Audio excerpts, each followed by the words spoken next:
Hey guys, Seth, Drew, and Sherb here for a regionals wrap-up edition of the Misfit podcast. We're going to talk about everything we've seen over the last 3 weeks and how it's going to impact things moving forward to the games. Before we get into anything, I'm sure Drew has lots of information he'd like to share with you. Oh yes, sharpentheaxeco.com. We've got a new release that is out today. I'm not sure when this podcast will be posted, but as of right now, no matter what, this awesome new hat, that hat, this shirt, that logo. And if you're listening to this on audio, I just spun around in my chair and ran into the wall. You guys can see this in the game day collection from Misfit Athletics and all that jazz at sharpentheaxeco.com. Also, if you click on the events tab, we have 4 training camps coming up. The Big Kahuna, June 22nd to the 24th, Portland, Maine at Misfit HQ. Tickets are flying off the shelves for that. It's going to be very exciting. We're going to have some special guests. Some games athletes are going to be up here training at that time, so it's going to be really exciting. August 24th to the 26th, Louisville, Kentucky, Derby City CrossFit. October 5th through the 7th, Philadelphia, Pennsylvania, Open Box Athletics.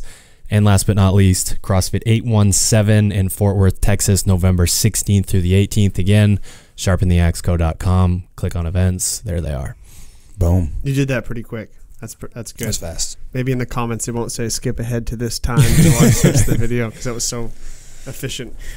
So let's talk about what we saw. We're all on the road, different places for the last 3 weeks. I think the first topic I'd like to get into before we get into the hot and heavy individual section is the team stuff. I think the team competition changed drastically from 6 to 4, and I will say it didn't exactly change the way that I believed that it was going to change. For me, I really thought that from going from 6 to 4, the teams would be much more competitive and you'd have a much higher amount of teams that were in the hunt for game spots. Yeah, no runaways. It looks like, it looks like it went the opposite direction though. It looks like, to me, from the regions I went to, the top teams that were already good and had the best athletes on them basically got to cut the dead weight and just got stronger, and nobody else really took the initiative to put together a super team other than a handful across the entire world to make a run at the Affiliate Cup. So it looks to me like the field, so whatever they call it now. It looks to me like the field is even more divided than ever between contenders and non-contenders.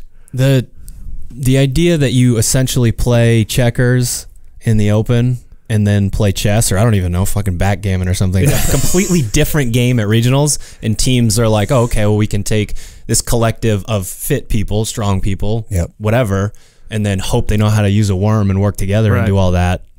Didn't happen.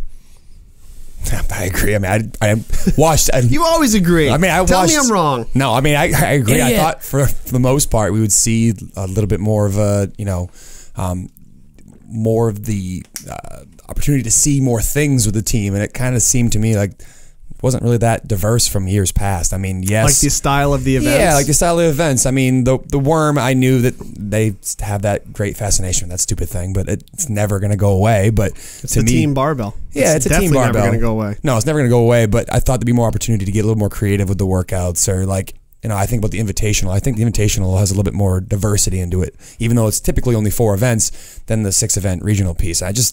To me, the team stuff doesn't have that luster to it that the individual stuff does. I mean, I caught myself watching the top heats of the teams and then being like, I just can't get into the same way. I can certainly agree with that, and I thought it was more exciting to watch this year, or more watchable, I will say, than years past with 6 athletes. Even the overhead squat, double under, one trip over the handstand ramps, that was a fine event, because even the teams, it really didn't even come down to the overhead squat and double unders. It came down to, can you get 4 people across those ramps within the time period? And I just thought thought they did a better job this year in putting tests out there that will find the teams that's supposed to go to the games. There wasn't that much emphasis on the worm, I didn't think. There was only 3 worm events, and each worm event was well, it was preferenced with other movements. True. So the worm wasn't the only thing in the workout. 30 clean and jerks of the worm for time or something. Yeah, and the synchro chest bar, to me, for the weaker teams, ended up playing a bigger role than moving the worm because there were teams that were just breaking down on sets of 25. When you look at the handstand, push-up, worm, lunge down and back, the teams that had the lead coming off the wall typically were the teams that won the lunge because you can only lunge so fast. I mean, there are some teams that are better than others, but you can only lunge so fast. So if you have a 30, 40-second lead coming off handstand push-ups, that was the workout at that point for the teams that are in contention. The top teams, correct. So it just looked to me like, even though the worm is still going to be a staple of competition, there was better tests than years past, and the better tests showed that the best athletes come to the top, and so now we have the extremely good teams up there. But I would say in a handful of regions, teams 4 and 5 and then 6 through whatever really have very little chance of competing at the games because the amount of diversity they can do with having 4 people at regionals and 4 people at the games, it's not going to be that different. No. Yeah, we'll have more running and swimming involved, but for the most part, you're still going to be moving heavy objects as a team. You're still going to have to do synchro movements. It'll be a lot of the same stuff. They have ability to go longer or be a little more diverse with the atmosphere they're using, not confined to an arena. But the fitness we saw carry the teams to regionals, I think, will be represented as the fitness we see in the games that carry the same teams. So you foresee like going to the games now that the teams that finish like first, second, third are the only ones that could potentially, for the most part, in most regions, make and some only noise. In some regions too. Like I think we could probably, if we took, we're not going to today, but if we took the time to go through the leaderboard and the top 5 of each region, I think we could pretty confidently pick 8 of the top 10 teams that will definitely be in the top 10, and I think we would be able to pick 5 teams, and out of those 5 teams, 3 will be on the podium this year. I think it's that obvious. It's that obvious. So you couldn't throw something at the games you think that would drastically shake that up?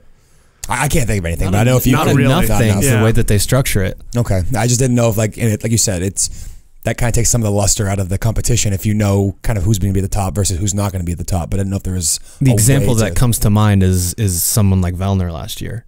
Like he had that event and then podium. Like they don't do quite enough of that for that to just completely knock somebody off. I don't think. Yeah.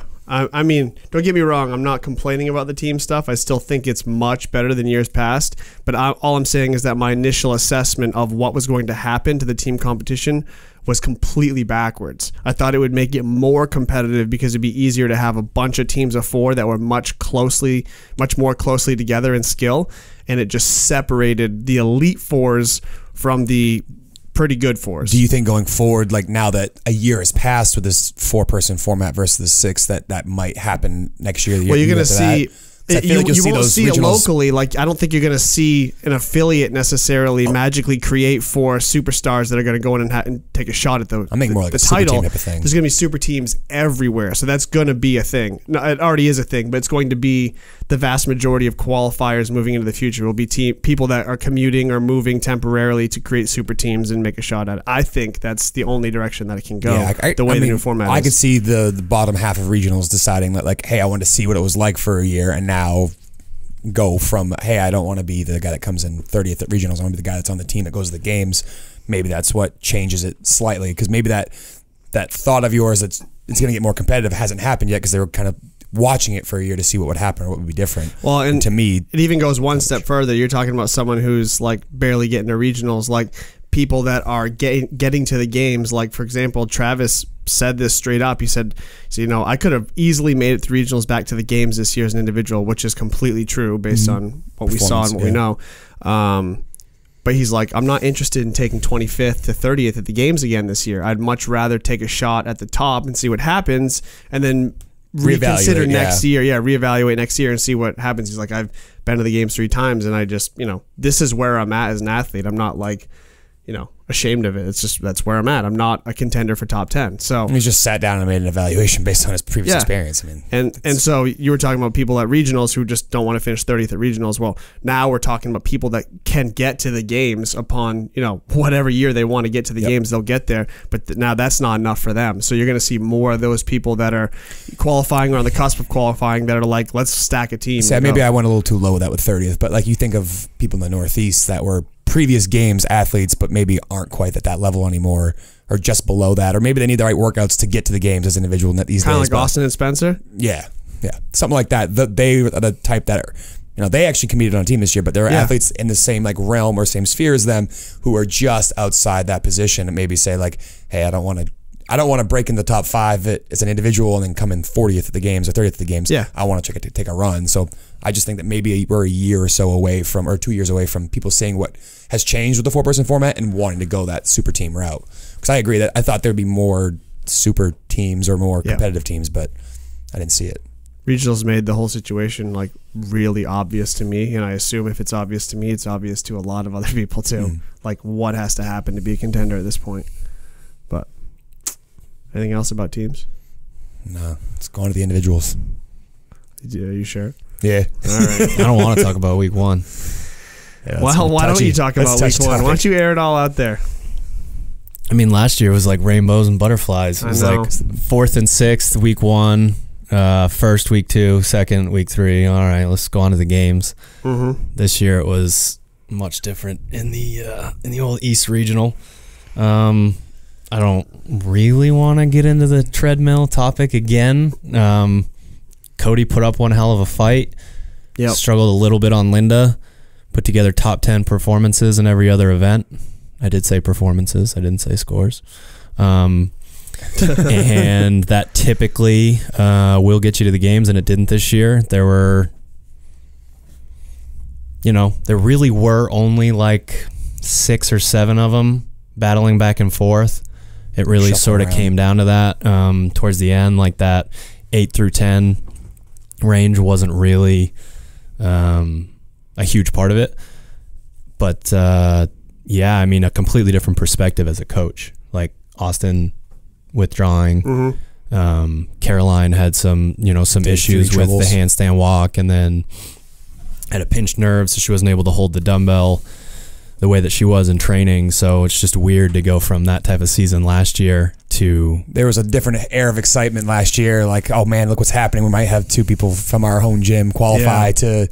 and then having Max there was just such a cool experience. And those 3 on... 3 amigos. Yeah, they were in like 3rd, 4th, and 5th or something like that at one point. I mean, it was only like halfway through, but... just a way different experience this year. And I'm obviously one that as a coach and as athletes and as all different people need to learn to accept. But to go from that to that in 1 year was pretty crazy. Yeah, it was definitely a trying experience, like trying to, have an athlete who we've known has put in the work all year long to have an experience where he's got to withdraw, and then, you have to like walk on eggshells almost, like ask like, how are you feeling? But he's got to be supportive of Caroline, who's his girlfriend. Like, it just made for a very weird dynamic for the weekend, and we just tried to stay as positive we could. And we knew going into it that day 3 would have to be like basically home run for Cody to make that jump, and for Caroline to achieve her goal. And it didn't go the way we wanted it to, but like after he got hurt, she said she was going to puke while she's doing warming up for Linda. Doing event 2, she's like queasy out back, she's crying because he was crying, and it was a group thing. Like, he was affecting her performance based on how he was feeling, and like she just felt bad for him. I mean, she feels for him, empathetic, because they've been trained together for going on 2 or 3 years now, and seriously the last 4 or 5 months. So it's just it was a weekend dynamic. You had a little bit more fun in the South. I mean, obviously ups and downs. More.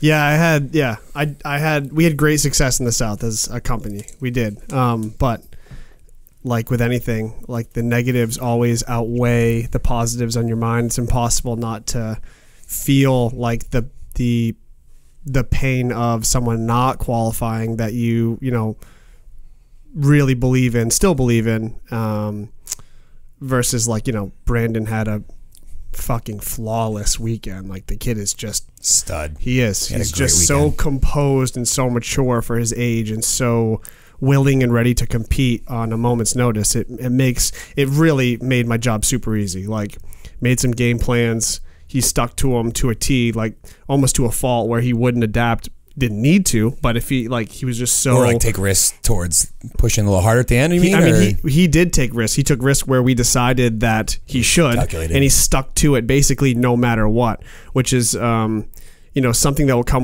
with experience for him. Like, as you know, yes, this was working up to this point, but then I changed it because I was resting too long on step overs, or something was coming up that I had to be a little more fresh, or I'd have trouble with, whatever. But point is, you write the roadmap down and he follows it step by step to the finish line, which as a coach, you really can't ask for much more than that. And it made for a very stress-free weekend for me and him. He just, from start to finish was good to go. He struggled a bit more than he expected on Linda, but he still put up a good enough score that it didn't matter. He never was not in contention, or never did not have a realistic game spot locked up. So that was nice. The teams, obviously, we've been working with Arasti / Don't Stop, which is Travis Williams and Jordan, and then the ladies are Sheila and Rachel, and their fitness is probably the best of any team in the world as far as 4 individuals coming together. They probably have the most combined total fitness, if that's a thing. But I mean, we talked at great length. Travis and I we're tight enough that we can have very honest, open shouting matches with each other about topics when it gets to that point. And then the next minute we're totally good. But so we had many discussions, some heated, some not heated, about what it takes to be a successful team. And I think they're gonna make it work this summer and do a lot more team bonding stuff and really focus on getting to know each other better, timing wise, communication wise, and that'll be the difference that actually either makes them a contender or doesn't. So I mean, I would say that for them it's exciting too, that group dynamic that's maybe not quite there yet. If they can adapt and create that dynamic and start working together, they could be way fitter than they currently are in terms of how they perform. No question. So that, to me, I mean, if they're listening, I hope they do. But like, Travis listens to everything. They have the opportunity to really grow in these next 2 months, to really take that leap and push to be what they want to be, which is the winning team in the CrossFit Games. So I think everyone knows it on the team too. It's not like it's a mystery. We all talk about it. It's a matter of like all 4 getting to the point where they're doing whatever they're doing for training for the other 3 instead of for themselves. So once everybody kind of has that mentality that their training is for the other 3, I think things will start going in the right direction. Not that they're not going in the right direction, but even faster. So it'll be real interesting to see their progress, and we'll do some pieces on them this summer to keep everyone up to speed, because it's quite a group of people. I feel like the outtakes of that group, or the behind the scenes kind of thing, would be pretty entertaining to watch. It will, without question. And then of course we had Lone Star, who we've worked with members of that team at different camps, and they've been following for a couple of years, and Jess was remote coaching client for a while, and so on and so forth, and they qualified 4th, I believe. Yep. Just had a really solid weekend all the way around. It was fun watching them. And then the negative of the weekend, not really negative, but just the part that hurt the worst, was Alexis not qualifying for her 3rd straight. We knew it would be a tough weekend for her. Just so happened that the workouts served up some things that we were not able to work on in the last few months of her training because of, I don't want to say injuries, but issues she's been dealing with. So, the heavy thruster and the running we knew was going to be a problem, and they were just too great of a problem that the other 4 performances would not have been able to overcome with how stacked that region was. And then in that region, you have the one difference maker was the altitude, and it was only about 4,500 feet, which isn't significant, like in terms of, you're not gasping for air, but what it does do is it really sucks the life out of you once you're finished. So when I'm backstage with the athletes and you watch them come off the floor, you see people tired at regionals and they're exhausted and they're walking off slow. These people look like they were fucking zombies or ghosts trying to get back in the cool down area, like basically tripping over their own feet, sliding them across the floor, trying to walk. It's just, the altitude and that lack of oxygen when they're going that hard just sucks the life out of them.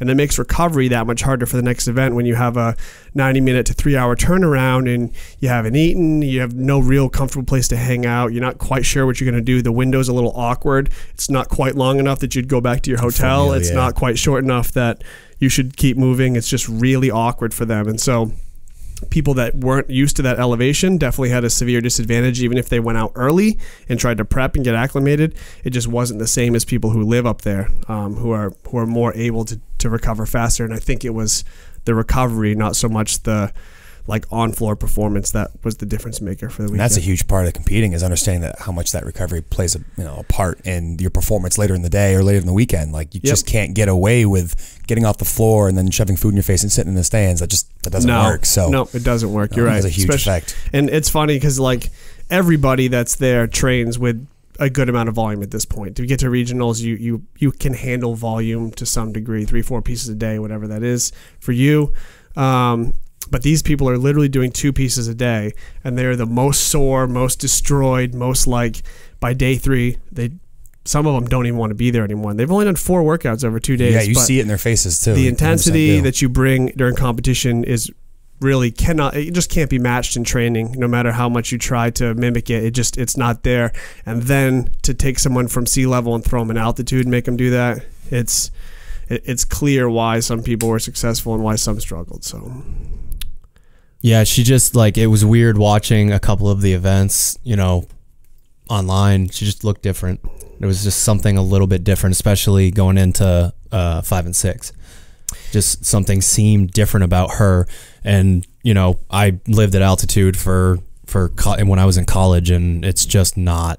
It's so much different. It is, and you don't really acclimate.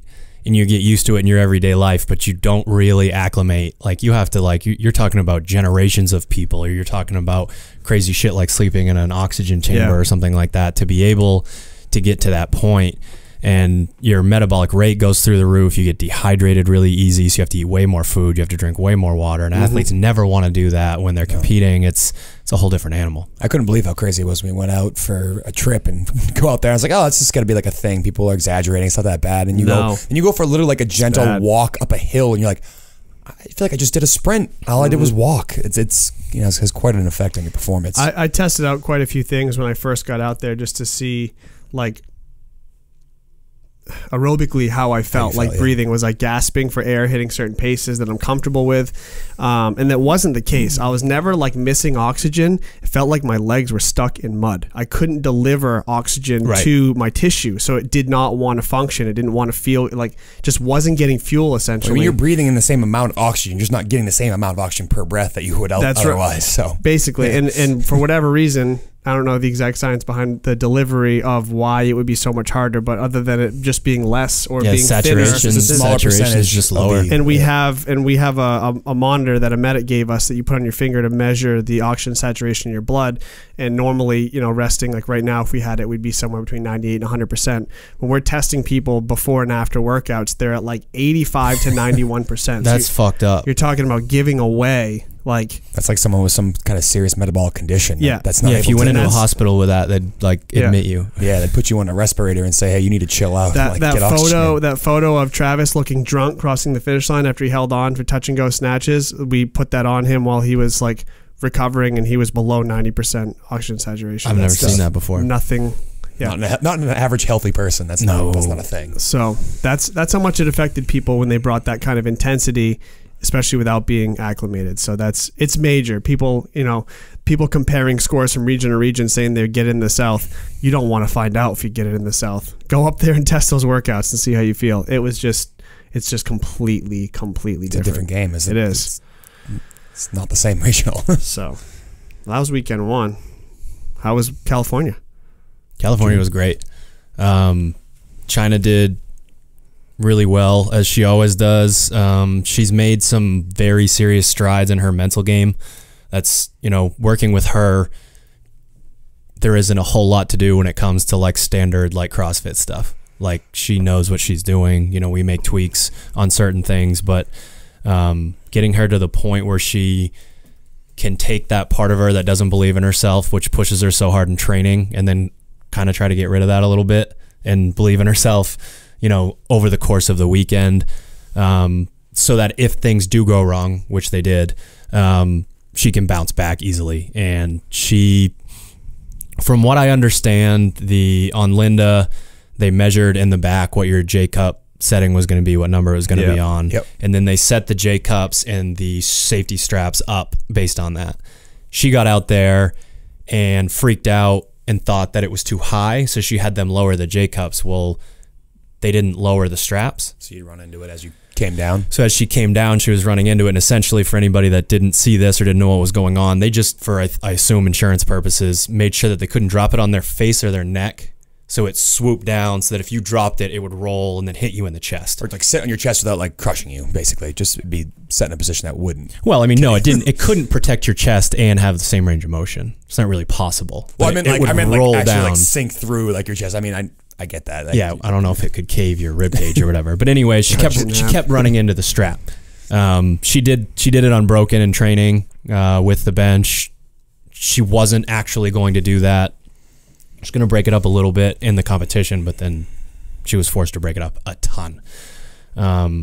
But she just, like you would expect from her, just pushed through, went out there and did exactly what she had to do the rest of the weekend.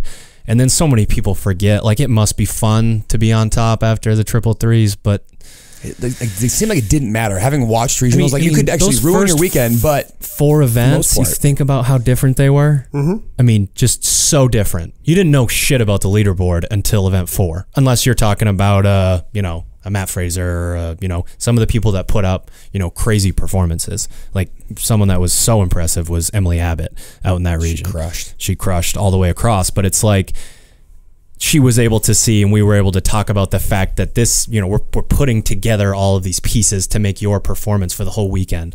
And I never had any doubt that she wasn't going to make it. And it was good to see her battle that. I think that's, you don't ever wish that on someone, but after it's over, you kind of happy that happened, and she's able to battle back. That adversity gives her an experience that she can grow from. I mean, she realizes that, yeah, I can have I can have things not go my way and still battle back. I mean, if you look at her placing across the entire weekend outside of Linda, she's top 8 in everything. You think that's like, oh, obviously she's going to the game. And she would have been easily top 8 in Linda otherwise. And that's just, you know, consistency across that many different things, to me, is incredibly take that going important. forward too. You're like, hey, you know, you have one bad event the game. Sometimes that ruins someone's game experience. Having one bad event, people mail it in and are happy to get their Reebok gear and call it a weekend. But now you can say, hey, you can battle back from something like that, and you have evidence that was 2 months ago versus like, oh, I had a bad day 6 years ago. I mean, that to me is a huge growing point for an athlete, even someone as seasoned as her. Yeah. So, and if you're ever going to travel to a region, pick that one. It's the best. It's the best. One region. of these years, I'll go out the there. venue, just the area, that whole thing. It awesome. Looks like one of the coolest. It's really ones. cool. Yeah. Well, where'd you go, Sherb? Yeah, where did you go? I watched from home. I had to hold down the fort and make sure that Murph ran smoothly. But I spent a lot of time watching both the West Regional and the Central because Dex is out there. So I guess we could go there next. You were there, Central. Yeah, I went to the Matt Fraser show. But he bombed event 1. He's not any good anymore. Terrible. He looks so comfortable taking 9th too. That's pretty funny. Looks so comfortable. So yeah, Central was everything you would think it would be. Matt Fraser won, you know, event 2 to event 6 handedly, crushed it. Broning's team crushed the whole weekend too. Shocker. Big surprise. So the people you know that are coming out of that region did. Nick Uranker looked really good. Alex Anderson looked really good. Those guys looked like they were completely different from last year. We had we had like 13 individuals. 100. Yeah, we had a ton of good showings. No one got through. Not that we had like super high expectations that was necessarily going to happen for anyone in particular. Like, it's always nice when someone can surprise you and put on a good performance, and people did, just not quite to that region's competitive level. Different level there insane. for sure. Yeah, and it was a good weekend overall. I mean, I could go into the details of trying to help each person for 5 minutes at a time before they prepare. But yeah, it was a good experience for myself and the company to get there and mix it up with so many athletes that are following in the central region. It was fun, and probably develop a lot more solid relationships moving forward in that area. And that's really my takeaway from that, is just getting to meet some really cool people. A lot of them are friends. Even I have friends out there that don't even follow, just getting to catch up with them and stuff like that. Just it was a really good time. So glad we went there. Were you able to teach Dex anything while you were out there? Was he able to follow any plan that we talked about previously? Would you say? Yeah. No, he crushed event 3. He really did. For him. Yeah, like, for a big man, he really handled event 3 really well. He completely bombed 333, decided that rowing like a 9-minute 3K was going to be a smart way to get ahead. We talked about that, you big dummy. We all talked about that with him. Yeah, he had fun, I think. I think he's satisfied. How long are we suspending his shit talking license? Can't we suspend it for some period of time? He's gonna start talking shit right after this. Yeah, I don't know. You can suspend it whenever you want. He's not gonna fucking stop. Listen, no. Yeah. He's in timeout, I guess, for finishing like, was it 32nd? Last. I don't even know. 31st. Is that what place he came in? Yeah, 31st. I'm looking at it right now. But honestly, like, Dex, I love you, but that's about where you're at compared to the guys out there. So that region's crazy. That region is insane. He had a couple mistakes, had one moment of feeling really bad for himself in event 4, where I was just kind of laughing uncontrollably on the sideline as he stared at his barbell, didn't want to snatch it anymore. I got a kick out of that. But yeah, he may have been able to effort himself to 25th, but that's where he's at. So fun to watch either way. I enjoyed watching him.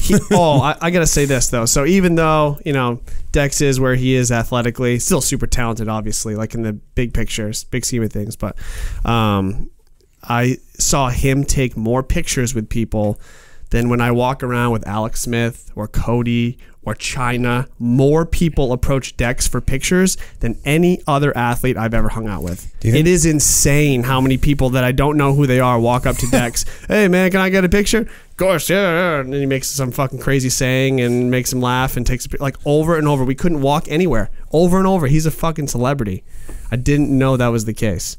Building that brand. He is a celebrity out there. I think part of his strategy in some of those workouts are just to get out and head so everyone can get a camera on him for a few minutes. Oh, he gets come on. He gets tons of attention. And then whatever happens later on He wears happens. the goofiest shit. He's got that monster beard. I mean, he gets all the attention he could ever dream of. And then people eat it up. Just nonstop photos with fans after. It's crazy. That's funny. So yeah, that's Central. And all right. then we got Latin America. Yay! Is that where you went? That's where I went. I was where I was. Did you steal all the equipment? Is that why I didn't have any? I have all those benches in my garage now. It was awesome. Nice. I mean, we had a remote coaching client there. Paolo went down there, and I mean, Austin and I were watching him that weekend as best we could. I mean, didn't see a ton of him, but I mean, for them to be able to make that adaptation on the fly, and for him to have a pretty good weekend, I know he was pretty pumped on it. He's already back to training like full speed, and Austin's like, chill out a little bit. He's talented. He is very talented. He's got that motor you can't teach. Yeah, he's got to shore up. I mean, you look at his performances. I mean, outside of events 1 and 3, he knew going into it that event 3 was going to be excellent according to Austin. Finished 11th overall, huh? Yeah, I mean, he did well. I mean, they only gave 1 qualifier, but at the same time, like, he shores up that long game in terms of the long endurance piece. He's up in the conversation for taking that 1 spot from Latin America, so that's pretty cool. And with a motor like his, you assume that that's a lot more about getting to know himself. Yeah, figuring out what that pace kind of is. Thing, yeah.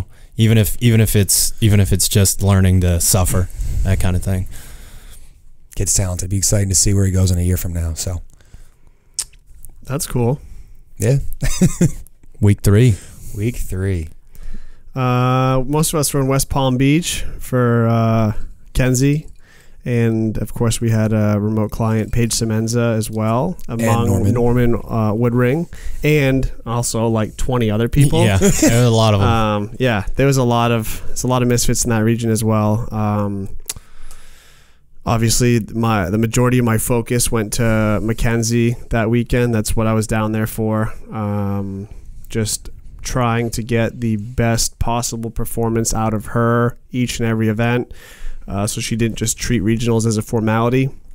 She is talented enough to do that. No matter what events come out at regionals, she's going to get through. No matter how stacked they keep making that field, she's just too good at everything is the problem. There just isn't really... There's no major gaps in her There's just game. nothing huge that jumps out that's going to stop her from qualifying, this year, next year. Even when there is, I mean, she battles back and is able to have success. Yeah, and I made a post about this online, but like she... And I've already spouted off into a CrossFit HQ camera, and I probably shouldn't have, but she got fucked in Event 5 to the point where there are other companies writing articles about this judge who was hammering people. I had multiple teams and other individuals come up to me about this one judge. I love him. Who was just... They're great for the sport. Just out to no rep people, and that's not really what their job should be out there. It's not what it is.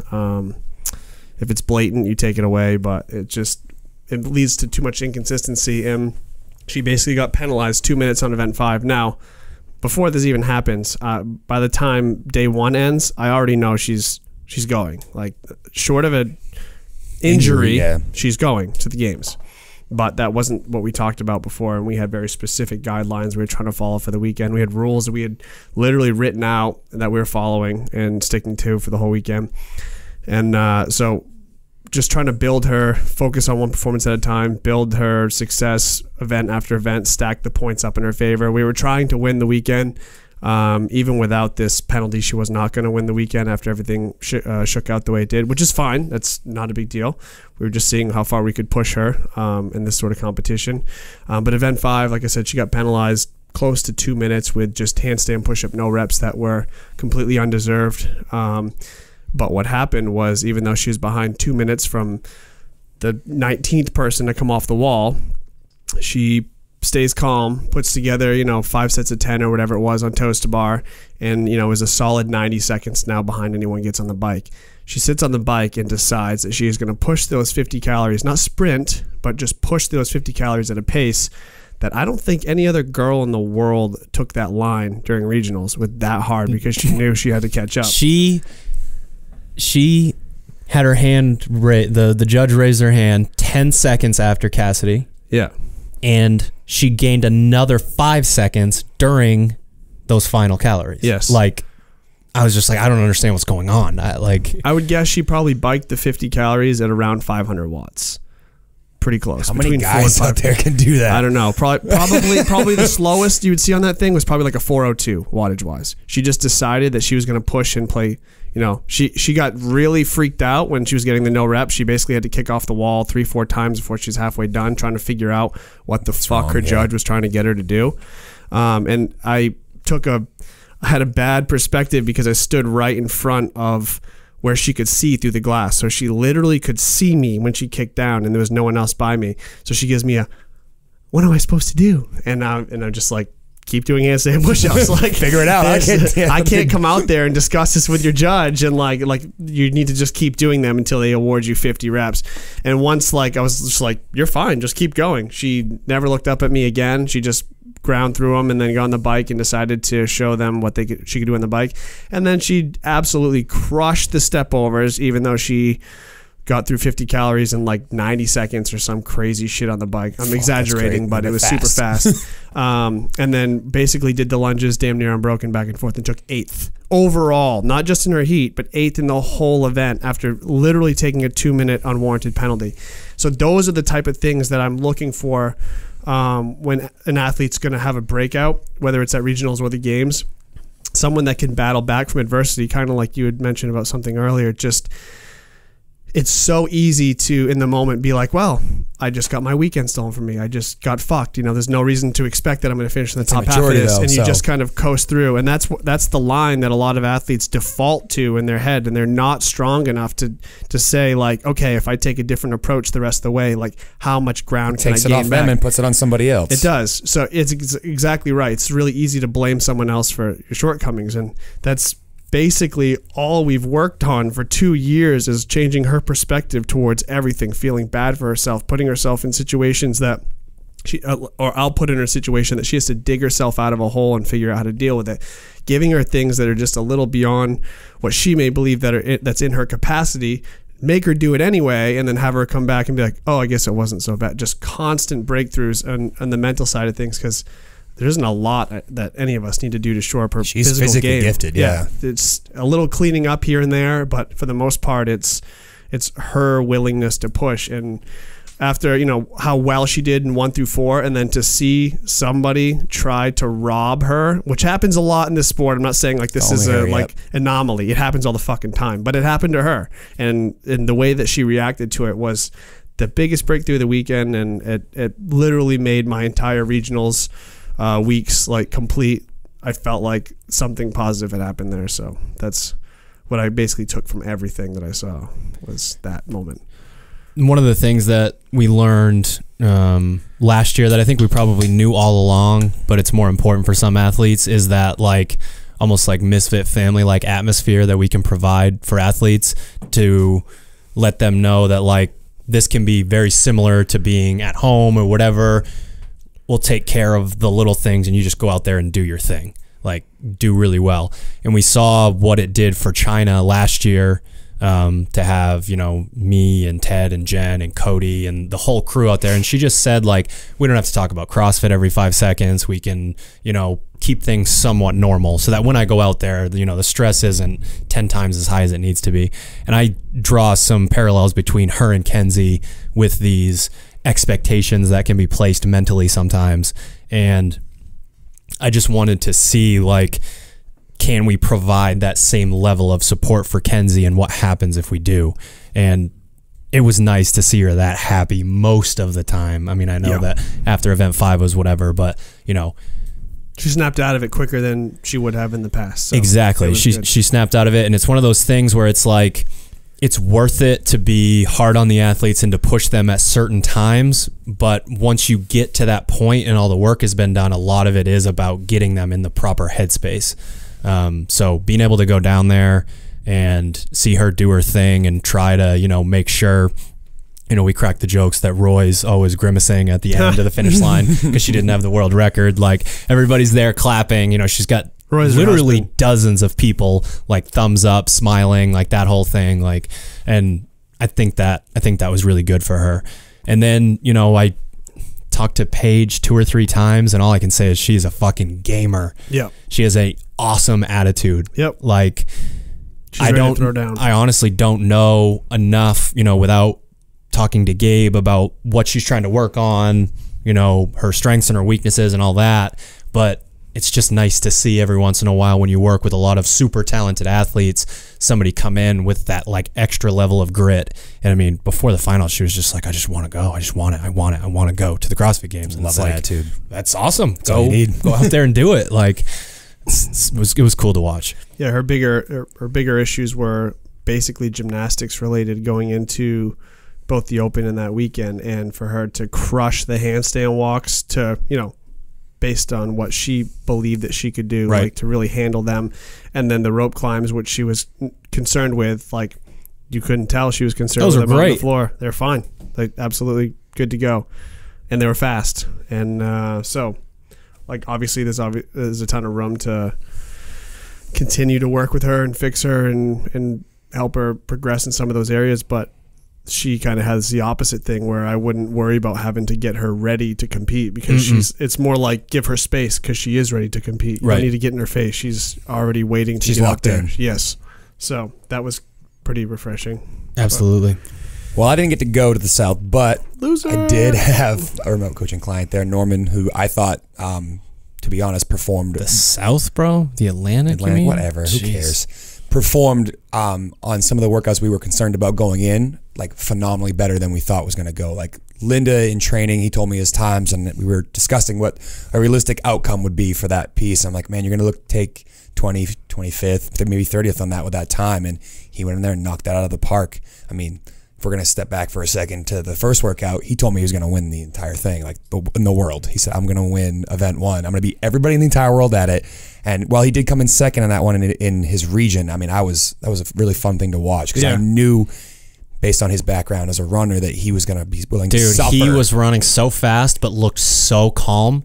And it was funny too, because no offense to anyone, but the people to his left and his right, you could tell were not runners, and they had the like side to side body swing, and they couldn't get their feet in line. You know how that happens on the runner when you're running, you feel like you're kind of weaving a little bit. Yep. He was just like, yeah, when he told me he was going to get on that treadmill at regionals and run somewhere between 1100 and 1200 the entire time, I was like, man, you got to be careful when you get on that treadmill. If you run that hard to start, you might just die. But no, we watched a girl in the West run that hard, by the way. He stuck to that pace the entire time, and like I said, from the neck down, you wouldn't. If you looked his neck up, you wouldn't even know he was running. He was just so calm. So that was, I mean, exciting to watch. And then he outperforms on event 3, which again was super exciting because he was a little bit concerned about the handstand walk. I mean, as everybody was because it's a new element, but performed really well in there. Now we have some things to work on with event 4. Then the snatches didn't really go his way, but we kind of knew that going in. So for him to be able to bounce back from that workout and take a 6th in event 5, another grinder, it was fun to watch. I mean, it's tough as a coach when you can't watch your athlete if you're remote, you know, you're not there at the event and you don't get the camera on them because they're not in the lead. That's tough to watch, but I mean, for his performance, I thought really spoke to how hard he trained and how well he stuck to his plans, like going in, because like Dex or any other athlete, they have their idea, and then when they talk it over with the coach, things change slightly. And I thought that having that conversation with him really changed his path for the weekend, and it made him stay, you know, a little bit more within himself, so he didn't crash and burn and, you know, flame out in one of the workouts. So that was pretty fun to watch. We've worked with literally dozens of athletes over the years that have world-class engines that have to decide which path they're going to go down. Are they going to keep beating their head into the wall, or are they going to take a full step back and work on gymnastics and, you know, efficiency and the barbell efficiency and almost everything? And I could already see a difference. I remember you showed me, you know, we looked at a lot of the videos together when he first started working with us, and he's already making that progress, and he had those glimpses of jumping into the top 10 and all that. And if he stays on that path, I think he's got his goal some this weekend potential. was to qualify for the CrossFit Games. So he didn't quite make his goal, but to me, staying in that top heat basically the entire weekend and staying competitive, even when he had some tough things go, you know, not his way, because he knew he wasn't going to do well in event 4, and event 6 went however it went. But it was exciting to see him realize that he is in that realm of, you know, one of the top dogs in that region, and with a little bit of work on some of the things he's not really great at right now. Next year, having the conversation of like, hey, let's get ready for the games kind of thing, which is always exciting as an athlete and a coach, you know, relationship. Yeah, and what's funny is he's only 100 points out of a qualifying spot. I say only, like it's a lot of points, but you can find those points pretty easily and deal with it. Looks like my dog has just joined us. Oh, all right. I was wondering who that was. We'll have to get him in a second if he keeps it up. So, anything else to chat about before we wrap this episode up? I mean, that's 3 weeks out in the road. Long 3 weeks. So. It's crazy. More like 4 weeks. It's crazy. Whole It's month like of my life has gone by. Yeah, it went by fast too. So try to survive those middle days and like recharge and then start it all over again. By the end, man, I was just like lucky some of the my meter was getting damn low by the end. It's good, and for my travels, it's good to have friends in a bunch of different cities that I can actually go hang out with between weekends, and they can take me out. Good food, entertainment. Right. It made the whole. It's always trip fun to meet those bearable, people on the road. I mean, it's really cool. I mean, I only went to the So- Northeast, which is kind of like our home, but it's always nice when we go on the road. Like last year, like people don't come up, they say hi, they want, you know, want to shake your hand or take a photo. Like it's nice to meet people in the community. So I'm glad that's still going on. It is, and it will continue to as we continue to grow. So I think that's about it for the regionals wrap-up show. I think so. Yeah, it was fun. And you know, just to end on that note, it was awesome getting out there and meeting all you guys. The Misfit family is such a cool crew. We really do look forward to meeting all you guys. So I know, you know, you'd see the person with the shirt and they sort of make eye contact and then like go around a pillar or something like that. Come up to us, say hi. and say hi. Yeah. You know, come up to, you know, HQ, come to camp, all that stuff. We like meeting you guys. It's what we do. So until next time, guys, we'll see you later. See ya.